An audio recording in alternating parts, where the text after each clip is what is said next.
Get around successful people and listen. Now, you can also learn from unsuccessful people. Take notes on both, negative and positive. On the negative, the notes are called What Not to Do. And you got to learn what not to do as well as what to do. So learn from the negative as well as the positive. Find out what poor people read and don't read it. Right? That's good information. Learn from the negative. But now you can also learn from the positive. Get around successful people. Listen to what they say. Listen to how they say it. It's important.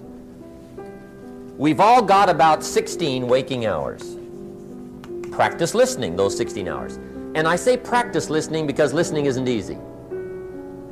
I found out it's easier to talk than it is to listen. But if you will practice listening the 16 hours you're awake, sure enough, from surprising sources comes great ideas. In sales training we teach, if you want to learn sales, listen to the kids. Kids have got to be the master salespeople of all time. They have no equal.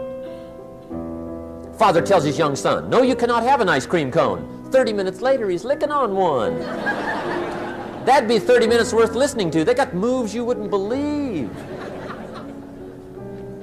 Persistence runs deep like the ocean. And the kids never took a class on how to overcome objections. They already know how. They don't need classes. You tell kids no. That goes right on by. They give you 3 good reasons. You say no. It goes right on by. They give you 3 more. They're masters. So listen and learn. Now here's some of the best advice I've got for the whole evening. It won't get any better than this.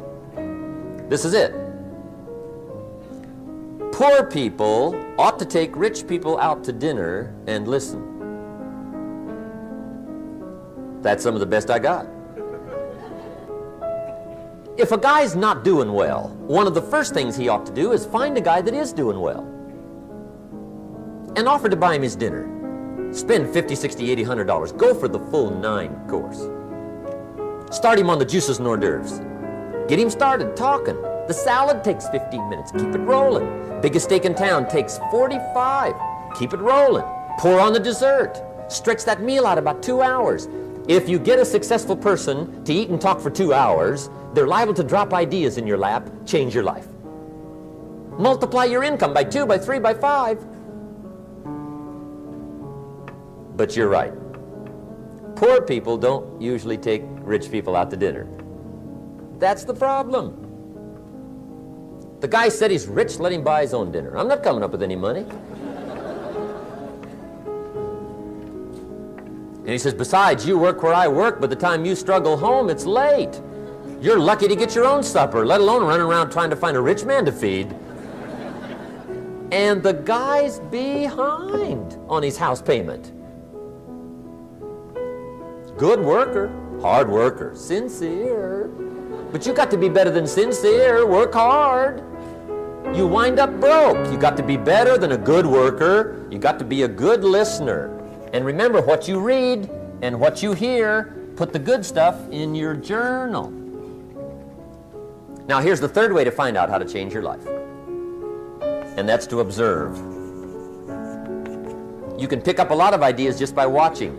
Get around successful people and watch. Here's why.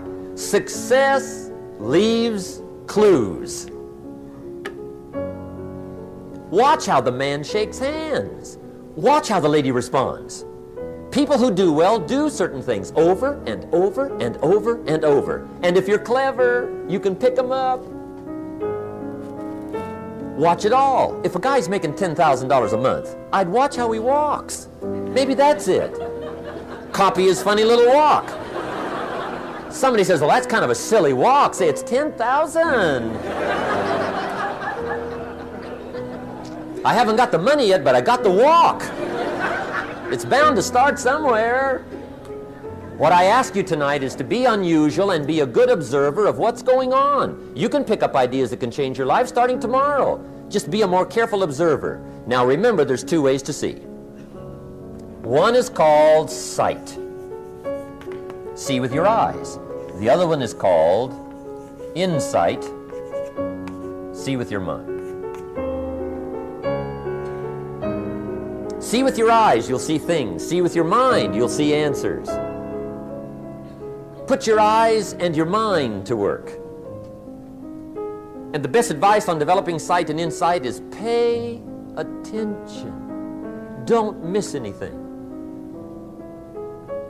In the weekend seminar we teach, one of the greatest fatalities to success is preoccupation, lack of concentration. The guy's mind wanders. See, you wind up average. You've got to learn to zero in and concentrate.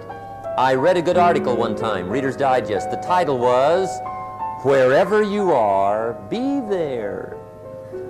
Excellent. Don't miss anything.